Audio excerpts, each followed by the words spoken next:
Y en nuestro sábado con todo estamos ahora en contacto con Rodis Recalt, que bueno, obviamente tiene una nutrida agenda profesional, no solamente en la revista Noticias, en el diario Perfil, sino también en Todo Noticias con Luciana Geuna, en fin. Un buen momento para Rodis. Rodis, gracias por tener un ratito para charlar con nosotros. Gracias Gustavo por la invitación, como siempre, y siempre es un placer hablar con vos, así que Vos sabés, encantado, encantado. Rodis, que en este último tiempo se ha dado un fenómeno en lo periodístico que tiene que ver con José Luis Espert, con Machado, con todo lo que ha involucrado a esta cuestión. Y yo me permito recordar que uno de los primeros, si no el primero, que estuvo en este tema investigativo ha sido vos, incluso planteándolo en tapas de la revista Noticias. ¿Por qué no nos contás un poco cómo llegaste a esta investigación, cómo se va desarrollando y qué es lo que pensás que puede haber sucedido en torno a todo esto? Bueno, mirá, esto tiene un reflejo jacobacino, te diría, este caso, porque en 2019, durante la campaña presidencial de ese año en donde era el gobierno de Macri, competía Mauricio Macri contra Alberto Fernández, y José Luis Espert era una opción dentro del liberalismo que buscaba también, ¿no? Competir por la presidencia, aunque después terminaron saliendo quintos, ¿no? Fue una campaña mala, pero bueno, era la primera de Spert. Milei ni siquiera era un actor en ese momento, era simplemente incluso era parte del equipo económico de Spert, no recuerdo ni siquiera si estaba en las listas. Él en ese momento decía que no se quería dedicar a la política. Pero bueno, en esa campaña sucede un episodio de inseguridad que a Spert le tiran piedrazos al auto, que se confundieron con balazos en un momento, y terminó el tema denunciado, salió en televisión. Recuerdo que una fotografía de Spert conversando con un policía al lado del costado de la camioneta en donde a la que le habían tirado las piedras, se ve la patente. Entonces, en la revista dijimos, vamos a buscar a ver de quién es ese auto, ver si es de Percy. Te diría que el reflejo original es, bueno, veamos ese auto, si está a nombre de Percy, si tiene multas, ¿no? Esa era como una nota muy pequeña y casi de color de la campaña. Cuando veo que el auto estaba a nombre de una persona de apellido Sicarelli, Claudio Sicarelli, y que estaba domiciliado en Viedma, enseguida digo, en Jacobacci hay familias de apellido Sicarelli. Y dije, ¿será pariente? Entonces, averiguo primero con amigos de Jacobacci si lo conocían a Claudio Sicarelli, no lo conocían. Entonces llamo a Fuentes de Viedma y digo, che, el Sicarelli Claudio Sicarelli, ¿lo conoces? ¿Tiene familiares en Jacobacci? Y me dice, mira, no sé si tiene familiares en Jacobacci, pero lo que importa de Claudio Sicarelli no es tanto él, sino su primo. Y él trabaja para su primo. ¿Y quién es su primo? Y ahí me dice, Fred Machado, que es un empresario, que está radicado en Miami, que se fue hace muchos años, se fue muy joven, que se fue, te diría, solo con un bolsito y muchas ganas de progresar, y terminó convirtiéndose en un empresario que vendía aviones y también era un poquito bastante eh, estafador, vamos a decirlo, con los negocios que solía hacer y que a veces ha tenido gente que terminó embaucada por él. Y bueno, hicimos una nota contando un poco sus negocios, sus inversiones en Guatemala, pero bueno, así es como esa primera nota dejó la semilla plantada para después eh, todo el tiempo estar vinculando a Machado con Esper, ¿no? Porque fue la única, te diría, participación política en la que Machado estuvo. Ahora, Rodis, esto evidentemente ahora, bueno, surgió nuevamente, salió a la luz, no sé si a partir de la denuncia de Grabois o por lo que salió en Texas, en Estados Unidos, pero lo cierto es que esto le dio un vuelco a la campaña de La Libertad Avanza, ¿verdad? Sí, a la Libertad Avanza fue un golpe durísimo, durísimo para la campaña. Pero también ahí hay una cosa que me parece que no se está analizando y es que el gobierno sabía que esto estaba dando vueltas, que era un problema para Esper, y aún así decidieron continuar, ¿no? Porque no es que esto se enteran ahora del vínculo de Esper con Machado y aquel financiamiento y los problemas de Machado, sino que eso estaba ya desde 2021. Estaba desde 2019 en la relación y desde 2021 el caso Narco. Esto es muy loco como comienza, porque cuando nosotros hicimos la nota de que Machado estaba financiando la campaña de Spert, en Estados Unidos, en paralelo, casi en paralelo, se estaba haciendo una investigación periodística sobre los negocios en un pueblo de Texas de 3.000 habitantes donde habían registrado 1.000 aviones y que estaba, y Machado era uno de los personajes de ese entramado. Es decir, que Machado estaba ya haciendo negocios non santos para el momento en el que estaba financiando a Spert. Segundo, ese informe periodístico de una periodista de Texas, de Dallas, deriva en una investigación judicial que luego termina con el pedido de detención de Machado. Entonces ahí es donde a Esper se complica más su situación porque se asocia a ese financista de la campaña con una causa por investigación por narcotráfico, por facilitar una estructura para financiar el narcotráfico. Bueno, entonces, y eso deriva luego en que Grabois, junto con el equipo de Tailade, siguen la pista del financiamiento de la campaña de Spert y quieren saber quién era Machado y si había más cosas, y encuentran un documento en internet, en el sitio de noticias donde se había hecho este informe original, que estaba colgado como una especie de dossier documental de toda la información que había recabado la periodista.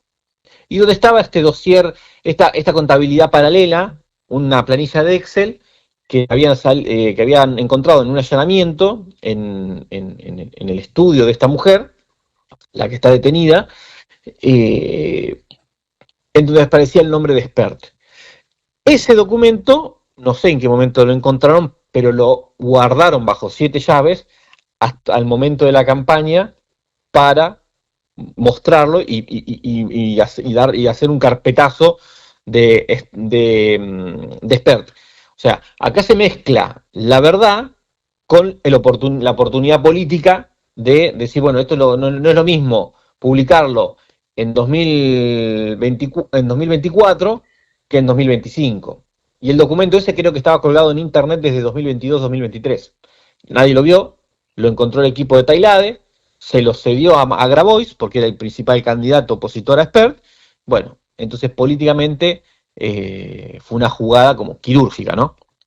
Ahora, Rodi, se me ocurre preguntarte, con tu experiencia en el análisis político, si estas cuestiones, ¿no? que lindan con la corrupción, o por lo menos con cuestiones que están vinculadas con no poder declarar bien quién te financia una campaña, o cuestiones como los audios de español, si todas estas cuestiones a las que uno puede ubicar dentro de un rubro o una categoría como corrupción, ¿inciden finalmente en una elección o sucede como ya ha pasado por ahí con candidatos como ha tenido el kirchnerismo, que ha ganado elecciones pese a denuncias de corrupción? Bueno, a mí me parece que inciden en tanto y en cuanto la economía esté mal. Si la economía está mal, la preocupación por la corrupción aumenta. Por ahí hay un sector de la sociedad y también tiene que ver con cuestiones, me parece que tiene que ver con cuestiones de educación, de civilidad, de darle valor e importancia a que la corrupción está mal, que la corrupción es un problema que a la larga termina generando problemas. Entonces me parece que sí, hay un sector de la sociedad que le molesta, que le da un valor y lo castiga, y otro sector que puede pasar, no por ser despectivo, puede pasar por que le tenga miedo a ese actor corrupto, que tenga algún grado de dependencia, entonces no pueda hacer nada, y otros que ideológicamente dicen, bueno, es un ladrón, pero es uno de los nuestros. Entonces me parece que es como complejo el asunto y tiene diferentes explicaciones. Bien, Rodis, y bueno, estando ya cerca de las elecciones, has vivido muy de cerca todo lo que tiene que ver con estos cambios, con las cuestiones que se han dado en torno a la candidatura, al reemplazo de la candidatura de Spert, al pedido de reimpresión de boletas. ¿Has vivido en alguna elección anterior situaciones similares? Es decir, esto de que una fuerza política bajara un candidato, pidiera que fuera otro en la cabeza de lista, que no el segundo, o reimpresión de boletas? No recuerdo un caso así tan escandaloso como este, en el que el candidato a tan poco de la elección le haya parecido un problema tan grande que lo hayan volteado. Te diría que es como en el ajedrez, ¿no? Le tumbaron al rey, entonces ahora la reina queda un poco desprotegida, pero pienso que recuerdo así un caso, el de Lucila Krexel de Neuquén, que cuando murió el Pechi Quiroga, ella creo no me acuerdo si el Pechi Quiroga murió antes o después de la elección, pero hubo un caso parecido que creo que sentó jurisprudencia para cómo actuar en un caso en donde la lista elegida o la lista presentada se ve en la necesidad de modificarse por un fallecimiento, por una renuncia, por casos de renuncia. Yo no tengo memoria, no sé si hubo algún otro caso en la historia así, pero también me da la sensación de que es propio de la complejidad de los tiempos, ¿no? Entonces me parece que a medida que los tiempos se van complejizando, empiezan a aparecer estos problemas que, bueno, hay resortes pensados por la justicia, por los legisladores, y hay leyes que prevén una situación así, pero no recuerdo así en los últimos 40 años de democracia si hubo una cosa así parecida, ¿no? Rodis, vos viste que generalmente en las elecciones de medio término suele polarizarse en torno a lo nacional las candidaturas o las opciones de la gente, ¿no?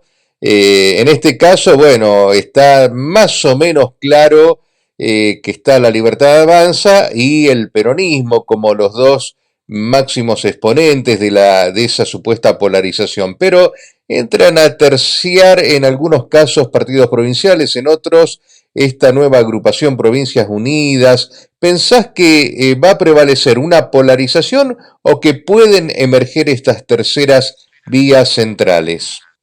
Bueno, ahí me parece que está la gran incógnita de esta elección. Yo tiendo a pensar, y es el caso de Río Negro, que los gobernadores van a tener una buena elección. Todos los gobernadores. Puyaro, Hueretilnec, Yarlora, Nacho Torres, Vidal, todos los partidos provinciales, Poggi, Orrego, ¿no? San Luis, San Juan, incluso Rovira en Misiones. Me parece que todos esos bueno, en Neuquén, Figueroa, me parece que todas esas opciones provinciales donde son gobiernos, donde tienen capilaridad en todas las localidades, donde tienen una estructura y un aparato bien desarrollado, me parece que van a tener algún grado de incidencia más relevante con el que se lee la política a nivel nacional, que es esto que vos decís, ¿no? Entre la libertad avanza y el peronismo. Yo creo que en las provincias no son una tercera vía.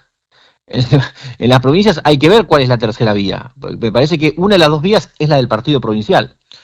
Entonces, creo que ahí el gobierno nacional tiene un problema para ver si es primero, segundo o tercero. Yo creo que los partidos, para ser más claro, creo que los gobiernos provinciales en esta elección van a ser o el primero o el segundo, pero no van a ser nunca terceros. Creo que la Libertad Avanza va a ser primera, segunda o tercera. En Córdoba creo que está muy bien en las encuestas. Yo no sé cómo estará en Río Negro, no estoy mirando, pero en Río Negro tenés un abanico de opciones grande de candidatos, entonces vos tenés el partido del gobierno, al PRO con su candidato, a la Libertad Avanza con su candidato y al kirchnerismo con su candidato. Entonces vos tenés una oferta demasiado grande donde se termina dividiendo mucho el voto, entonces la polarización con tanta competencia es muy difícil. En Córdoba tenés al partido de Yarlora, del gobernador, tenés al radicalismo por un lado, al PRO, a la Libertad Avanza, entonces también pasan estas situaciones en donde ahí el gobierno nacional, al haber hecho acuerdos tan malos con los gobernadores, terminó teniendo malos candidatos y muy baja chance te diría, de disputar incluso el podio, ¿no?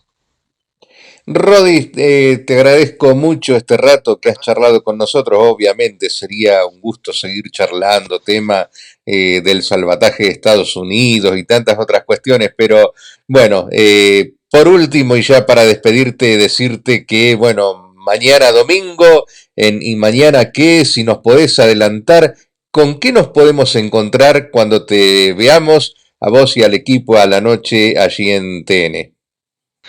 Para mañana domingo estamos preparando algún tema vinculado también con el caso Spert para ver cómo sigue esta historia. Estamos mirando atentamente la situación de la candidatura de Santilli, qué va a pasar, si va a ir primero en la lista o va a terminar siendo Karen Reichert.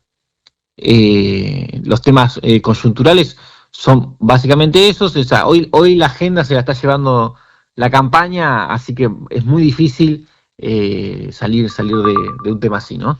Hoy salió también en Estados Unidos un informe de la periodista que inició esta investigación contando la repercusión de ella en la Argentina.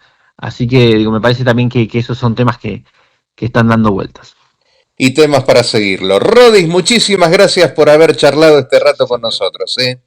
Un abrazo gigante, Gustavo. Gracias por llamar. Y nosotros seguimos aquí en Sábado con Todo.